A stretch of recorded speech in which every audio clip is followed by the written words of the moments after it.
Hello students, so this is Sakshi. Welcome back to our channel STC for you. तो आज हम करने वाले हैं एक्सरसाइज 3.4। क्वेश्चन नंबर फर्स्ट है true false. All rectangles are square. सारे रेक्टेंगल स्क्वायर होते हैं क्या? तो देखिए मैंने रेक्टेंगल बना दिया है। रेक्टेंगल की प्रॉपर्टी हमें पता है, अपोजिट साइड्स इक्वल होती है और ये दोनों साइड्स इक्वल होगी। और स्क्वायर में क्या होता है, स्क्वायर में सारी साइड्स इक्वल होती है। तो रेक्टेंगल में तो दो साइड्स इक्वल है, बट इसमें चारों इक्वल है, तो ट्रू होगा कि फॉल्स? तो साफ साफ समझ में आ रहा है कि आंसर आएगा अपना फॉल्स। तो फर्स्ट हमारा हो जाएगा फॉल्स, क्योंकि इसमें ये दोनों ही इक्वल है और हमें चारों इक्वल चाहिए स्क्वायर के लिए। ठीक है, तो बात करते हैं क्वेश्चन नंबर सेकंड की। All rhombus are parallelogram. तो सारे रोम्बस, तो रोम्बस की शेप क्या होती है? रोम्बस की शेप इस टाइप से होती है। रोम्बस की सारी साइड्स क्या होती है? इक्वल होती है। तो हमें बोला गया है ऑल रोम्बस आर पैरेललोग्राम, कि सारे रोम्बस पैरेललोग्राम होते हैं क्या? तो पैरेललोग्राम की शेप क्या होती है? ये हमारी होती है पैरेललोग्राम की शेप। इसमें क्या होता है, ये दोनों आपस में पैरेलल होती है और ये दोनों आपस में पैरेलल होती है। तो सेम हम रोम्बस में देखेंगे, ये दोनों साइड्स पैरेलल हो सकती है, ये दोनों भी पैरेलल हो सकती है। तो हमारा आंसर हो जाएगा ट्रू। बात करते हैं क्वेश्चन नंबर थर्ड की। All squares are rhombus and also rectangle. कि सारे जो स्क्वायर्स हैं वो रोम्बस भी होते हैं और रेक्टेंगल भी होते हैं। तो सबसे पहले हम स्क्वायर बनाते हैं। तो ये हमारा स्क्वायर है, इसमें क्या होता है, चारों साइड्स इक्वल होती है। तो सारे रोम्बस सारे स्क्वायर्स है जो रोम्बस होंगे क्या? तो रोम्बस में क्या होता है, रोम्बस में भी सारी साइड्स इक्वल होती है और सारे एंगल्स क्या होते हैं इसमें 90 डिग्री के। और रोम्बस क्या होता है, अपोजिट एंगल इक्वल होते हैं। तो ये 90 ये 90, तो सेम हमारे इक्वल कह सकते हैं कि हम कह सकते हैं कि हमारे भी एंगल्स क्या है, आपस में इक्वल है। ये दोनों आपस में इक्वल हो जाएंगे और ये दोनों इक्वल हो जाएंगे 90 के, और सारी साइड्स इसमें इक्वल है। तो इसमें क्या हो जाएगा, रोम्बस के अंदर क्या हो जाता है, सारी साइड्स रोम्बस में भी इक्वल होती है। और तो क्या हो जाएगा, स्क्वायर, सारे जो स्क्वायर है वो रोम्बस होते हैं। तो ये बात हो जाएगी सही है। ठीक है, अब देखते हैं कि रेक्टेंगल होती कि नहीं होती। तो रेक्टेंगल के लिए हमारे पास होती है ऐसी शेप जिसमें क्या होता है, अपोजिट साइड से इक्वल होती है। ये वाली साइड इसकी साइड की इक्वल हो जाएगी और ये वाला एंगल इसके एंगल की इक्वल हो जाएगा। तो सेम हमारे पास रोम्बस में भी क्या होता है, हमारे रेक्टेंगल में क्या है, ये वाली साइड इसकी इक्वल है और ये वाली इसकी है। तो सेम ये दोनों साइड्स पैरेलल है और ये दोनों पैरेलल है। तो हम कह सकते हैं कि हमारा स्क्वायर है वो क्या, रेक्टेंगल भी हो सकता है। तो आंसर हमारा हो जाएगा 2। ठीक है, तो बात करते हैं नेक्स्ट क्वेश्चन की। All squares are not parallelogram. कि सारे जो स्क्वायर होते हैं वो पैरेललोग्राम नहीं होते हैं। तो देखिए सीधी सीधी है ये बात, हमें गलत है, क्योंकि स्क्वायर में क्या होता है, सारी साइड्स इक्वल होती है। और पैरेललोग्राम में क्या होती है, पैरेललोग्राम में ये इसकी पैरेलल हो जाएगी और ये इसकी पैरेलल। तो ये वाली साइड इसकी पैरेलल है, ये वाली साइड इसकी पैरेलल है, और ये वाला एंगल इसकी इक्वल है और ये वाला एंगल इसकी इक्वल है। तो ये हमारे लिए क्या हो रहा है, ये दोनों होते हैं और सारे स्क्वायर्स होते हैं जो पैरेललोग्राम हो सकते हैं, बट यहाँ पे नोट का यूज किया गया है, इसलिए हमारे क्वेश्चन में क्या हो जाएगा, फॉल्स हो जाएगा। ठीक है, बात करते हैं अगले क्वेश्चन की।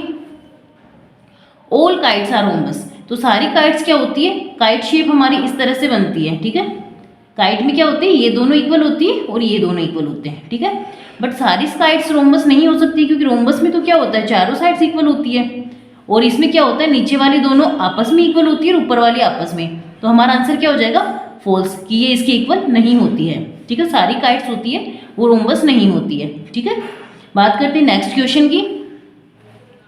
All rhombus are kites. कि सारे रोम्बस है वो काइट होते हैं। तो देखो हमने देखा है कि सारे रोम्बस है, रोम्बस में क्या होता है, ये दोनों इक्वल है और ये दोनों इक्वल है। तो काइट तो हो सकते हैं, बट सारी काइट रोम्बस नहीं हो सकती। तो हमारा आंसर क्या हो जाएगा, ट्रू हो जाएगा। ठीक है, कि सारी जो रोम्बस है वो काइट हो सकते हैं। ठीक है, बात करते हैं हमारे नेक्स्ट क्वेश्चन की। हमारा नेक्स्ट क्वेश्चन है ऑल पैरेललोग्राम्स आर ट्रेपेजियम। कि सारे जो पैरेललोग्राम है, तो पैरेललोग्राम की शेप हमारी इस टाइप से होती है कि ये इसके पैरेलल होता है अपोजिट साइड से और ये इसके पैरेलल होता है। ये सारे ट्रेपेजियम होते हैं क्या? तो ट्रेपेजियम की शेप हमारी कुछ इस तरह से होती है।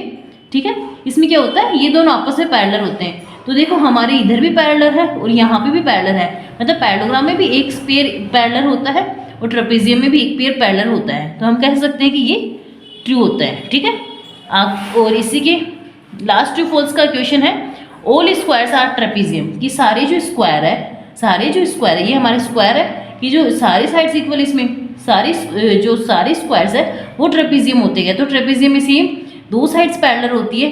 तो देखिए इसमें ये साइड पैरेलल है, ये भी इसमें पैरेलल है, बट एक पेयर तो इसमें पैरेलल है। तो हम कह सकते हैं कि सारे स्क्वायर्स होते हैं वो ट्रेपेजियम होते हैं। ठीक है, तो बात करते हैं हमारे क्वेश्चन नंबर सेकंड की।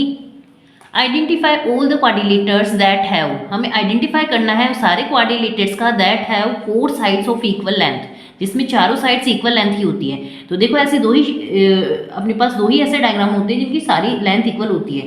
एक तो हमारा हो जाएगा स्क्वायर, स्क्वायर में हमारे पास क्या है, चारों साइड्स इक्वल है, ठीक है, 4 साइड्स इक्वल उसी में होती है। एक हो जाएगा हमारा रोम्बस, रोम्बस में भी क्या होता है, चारों साइड्स इक्वल होती है। तो फर्स्ट हमारा आंसर में हो जाएगा स्क्वायर और सेकंड हमारा आंसर में हो जाएगा रोम्बस। बात करते हैं सेकंड क्वेश्चन की। 4 राइट एंगल्स, ऐसा डायग्राम बताना है क्वाड्रिलेटर का जिसमें 4 राइट एंगल आते हैं। तो एक तो स्क्वायर ही है जिसमें चारों एंगल्स क्या हो जाएंगे, राइट एंगल होते हैं, ये 90 डिग्री के होते हैं। और एक हो जाएगा हमारा रेक्टेंगल, रेक्टेंगल में भी क्या होता है, चारों एंगल्स कितने कितने के हो जाएंगे, 90 डिग्री के हो जाएंगे। तो सेम फर्स्ट क्वेश्चन का आंसर हमारा हो जाएगा स्क्वायर और इसी के सेकंड का आंसर हो जाएगा रेक्टेंगल, कि ये दो फिगर हमारी ऐसी होती है जिनमें सारे 90 के एंगल्स होते हैं, ठीक है। हाँ तो स्टूडेंट्स बात करते हैं क्वेश्चन नंबर 3 की। Explain how a square is, कि हमें एक्सप्लेन करना है कि एक स्क्वायर क्वाड्रिलेटर होता है।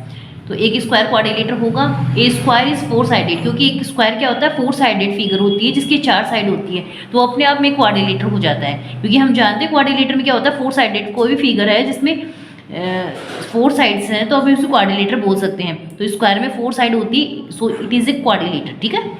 और फिर बताएंगे कि एक पैरेललोग्राम कब हो जाता है।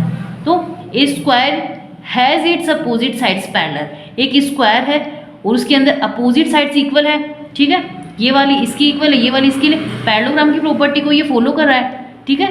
तो इट इज़ ए पैरेललोग्राम, तो ये पैरेललोग्राम हो जाएगा, ठीक है। बात करते हैं इसी के थर्ड की। तो एक स्क्वायर रोम्बस कब कहलाता है, ए स्क्वायर इज ए पैरेललोग्राम, एक स्क्वायर होता है वो एक पैरेललोग्राम होता है क्योंकि उसमें अपोजिट साइड्स क्या होती है, पैरेलल होती है, विथ ऑल साइड और 4 साइड्स इक्वल, और उसमें चारों साइड्स क्या होती है, जैसे कि हमने स्क्वायर बनाया इसकी चारों साइड्स इक्वल है, तो रोम्बस की प्रॉपर्टी को फॉलो कर रहा है कि रोम्बस में भी चारों साइड्स इक्वल होती है, so it is a rhombus. तो ये क्या रोम्बस भी हो सकता है, ठीक है। फिर बात करते हैं रेक्टेंगल की। तो a square is a parallelogram, एक स्क्वायर है, एक ऐसा पैरेललोग्राम है जिसके अंदर क्या होता है, ईच एंगल्स इज 90 डिग्री, ये 90 डिग्री के सारे एंगल्स स्क्वायर के अंदर क्या होता है, 90 डिग्रीज के होते हैं, ठीक है। तो ये सारे एंगल 90 के होने के कारण अपन इसे रेक्टेंगल कह सकते हैं, ठीक है। तो बात करते हैं नेक्स्ट क्वेश्चन की।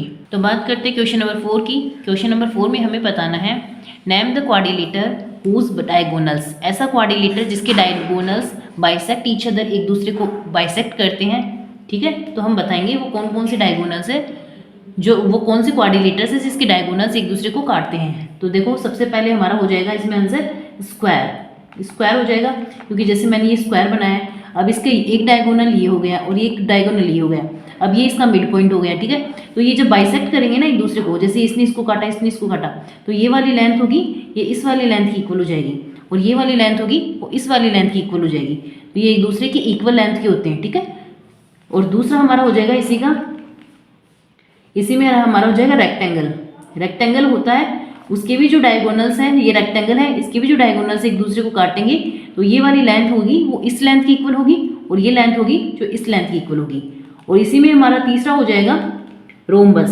तो रोम्बस एक भी ऐसा डायगोनल है, इसके भी रोम्बस एक ऐसा क्वाड्रिलेटर है, इसके भी डायगोनल्स को जब हम बाइसेक्ट करेंगे तो ये दोनों इक्वल लेंथ के आएंगे और ये दोनों इक्वल लेंथ के आएंगे, ठीक है। और इसका आखिरी हमारे पास है फोर्थ वाला, वो हमारा हो जाएगा पैरेललोग्राम। तो पैरेललोग्राम को मैं ऐसे शॉर्ट फॉर्म में लिख रही हूँ पैरेललोग्राम। तो पैरेललोग्राम में क्या होता है, जैसे कि ये हमारा पैरेललोग्राम है, ठीक है। जब ये डायगोनल्स एक दूसरे को बाइसेक्ट करेंगे ना तो ये वाली लेंथ इसकी इक्वल हो जाती है और ये वाली लेंथ इसकी इक्वल हो जाती है। तो इस तरह से ये बाइसेक्ट करते हैं एक दूसरे को, ठीक है। और इसी के सेकंड में हमें बताना ऐसे कौन से क्वाड्रिलेटर है जो क्या करते हैं, are perpendicular bisect each other, मतलब एक दूसरे से 90 डिग्री पे करते हैं, ठीक है। तो पहला इसमें हो जाएगा स्क्वायर, क्योंकि देखिए ये हमारा स्क्वायर है, जब हम इसके डायगोनल्स को काटेंगे तो ये देखो ये एक दूसरे के ऊपर परपेंडिकुलर ड्रॉ कर रहे हैं, मतलब ये 90 डिग्री का हो जाएगा, ये भी 90 डिग्री का हो जाएगा, तो ये परपेंडिकुलर ड्रॉ कर रहे हैं। तो हमारा हो जाएगा पहला तो स्क्वायर हो जाएगा और इसी का सेकंड हो जाएगा हमारा रोम्बस। तो रोम्बस में भी सेम होता है, रोम्बस की शेप ये हमारे पास है, ठीक है। जब रोम्बस भी एक दूसरे को काटेंगे तो जब इसको काट रहा है तो ये एक दूसरे को परपेंडिकुलर बाइसेक्ट कर रहा है, देखो यहाँ पे 90 का एंगल बना रहा है, ये भी 90 का एंगल बना रहा है और ये भी 90 का, तो ये एक दूसरे को परपेंडिकुलर बाइसेक्ट कर रहे हैं, ठीक है। और इसी के साथ आर इक्वल, ऐसा डायगोनल्स ऐसे क्वाड्रिलेटर जिसके डायगोनल्स इक्वल होते हैं, तो डायगोनल इसी में सिर्फ एक तो हो जाएगा हमारा स्क्वायर, क्योंकि जब हम स्क्वायर की, जैसे ये हमारा स्क्वायर है, जब हम इसकी डायगोनल को देखिए, एक डायगोनल ये हो गया हमारा, एक डायगोनल ये होगा, तो ये दोनों डायगोनल्स होते हैं ना, ये वाली पूरी लेंथ और ये वाली पूरी लेंथ, ये एक दूसरे की इक्वल होती है, तो इसके डायगोनल्स इक्वल होते हैं, ठीक है। और दूसरा हमारा हो जाएगा रेक्टेंगल, तो रेक्टेंगल में भी यही होता है, रेक्टेंगल में ये वाला डायगोनल होता है और ये वाला डायगोनल एक दूसरे की इक्वल होते हैं, दोनों डायगोनल्स एक दूसरे इक्वल होते हैं, ठीक है। तो करते हैं हमारा नेक्स्ट क्वेश्चन। तो बात करते हैं हमारे क्वेश्चन नंबर 5 की। Explain why a rectangle is a convex quadrilateral, कि हमें बताना है कि कैसे एक रेक्टेंगल कॉन्वेक्स क्वाड्रिलेटर कहलाता है, ठीक है। तो कॉन्वेक्स क्वाड्रिलेटर का मतलब क्या होगा, ये रेक्टेंगल का, जैसे हम जानते हैं कि रेक्टेंगल है, जैसे कि ये हमने रेक्टेंगल बना दिया, ठीक है, ये हमारा रेक्टेंगल है। अब रेक्टेंगल के अंदर जब डायगोनल्स होते हैं वो अंदर की साइड बनते हैं, ठीक है, तो इसके डायगोनल्स क्या करते हैं, अंदर की साइड होने के कारण ये क्या हो जाएगा, कॉन्वेक्स क्वाड्रिलेटर हो जाएगा, क्योंकि इसके अंदर की साइड जो इसके डायगोनल्स है वो बन रहे हैं। तो because the diagonals of the rectangles lies in its interior, इसके अंदर बनने के कारण हम इसे कह देंगे कॉन्वेक्स क्वाड्रिलेटर, ठीक है। तो बात करते हैं हमारे क्वेश्चन नंबर 6 की। तो क्वेश्चन नंबर 6 में हमें गिवन है A B C is a right angle triangle, ठीक है। तो जैसे कि ये हमें दे रखा है A B and C, this is a right angle triangle, it means ये हो जाएगा हमारा 90 डिग्री का, ठीक है। A B C is a right angle triangle, इतना आपको समझ में आ गया कि ए बी सी है, ये राइट एंगल ट्रायंगल है। O is the mid point of and O is the mid point of the side opposite to the right angle, और O है जो कि मिड पॉइंट है, किसका मिड पॉइंट है, अपोजिट टू 90 डिग्री, 90 डिग्री ये हमारा है, इसके अपोजिट जो साइड है, मतलब ये वाली जो साइड है इसके अपोजिट उसके मिड पॉइंट है, ठीक है। ये हमारा मिड पॉइंट दे रखा है, AC का मिड पॉइंट दे रखा है हमें, ठीक है। हमें एक्सप्लेन करना है why O is equal distance from ABC, मतलब हमें ये बताना है कि O है जो A से, B से और C से, तीनों से इक्वल डिस्टेंस पे है, ठीक है। तो देखो हमें थोड़ा कंस्ट्रक्ट करके दिया है क्वेश्चन में, जैसे कि हमें इसको डॉटेड लाइन से, ये बुक वाले ने हमें थोड़ा कंस्ट्रक्ट करके दिया है ताकि हम इसको अच्छे से कर सकें। तो देखिए सबसे पहले हम लिखेंगे वी नो दैट, हम जानते हैं क्या जानते हैं कि एक रेक्टेंगल होता है उसके डायगोनल्स इक्वल होते हैं, तो हम यहाँ लिख सकते हैं BD इक्वल्स टू AC, लिख सकते हैं क्योंकि ये वाला डायगोनल और ये वाला डायगोनल, क्योंकि हमने ऊपर कुछ क्वेश्चंस किए हैं जहां हमने ये प्रॉपर्टी पढ़ी है कि जो रेक्टेंगल होता है उसके डायगोनल्स इक्वल होते हैं, ठीक है। तो हमने ये लिख दिया। तो अब यहाँ से हम लिख सकते हैं half of BD equals to half of AC भी हो सकता है, ठीक है। तो हाफ ऑफ BD का हाफ क्या हो जाएगा, ये वाला, और ये जो हाफ है इसका वो वाला इक्वल हो सकते हैं। तो देखिए यहाँ से हम लिखेंगे, पहले BD से हम लिखेंगे, ये हमारा पूरा BD है, तो हम इसको क्या लिख सकते हैं कि हम यहाँ लिख सकते हैं BO बराबर हो जाएगा हमारा OD, ठीक है। और AC से क्या लिखेंगे, AC से हम लिखेंगे ये वाला AC है हमारा, तो AO बराबर किसके लिखेंगे, OC, ठीक है। अब ये दोनों आपस में इक्वल है, तो हम यहाँ पे भी क्या लगा देंगे, इक्वल का साइन।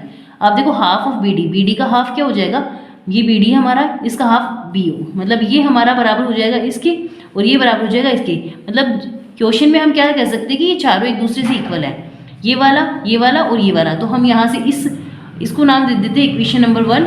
तो हम लिख सकते हैं फ्रॉम इक्वेशन 1 कि O is equi distance from A, B and C। तो हम यहाँ से कह सकते हैं कि ये O है वो A से, B से और C से इक्वल डिस्टेंस पे है, क्योंकि हमारे तो चारों इक्वल डिस्टेंस पे आ रहे हैं, तो हम कह सकते हैं कि हमारा O है जो इक्वल डिस्टेंस पे है A, B और C से, ठीक है। आई थिंक आपको ये एक्सरसाइज समझ में आई होगी, तो इसे अपने फ्रेंड्स के साथ शेयर करना ना भूलें और हमारे चैनल को सब्सक्राइब करना ना भूलें। Thank you for watching this video.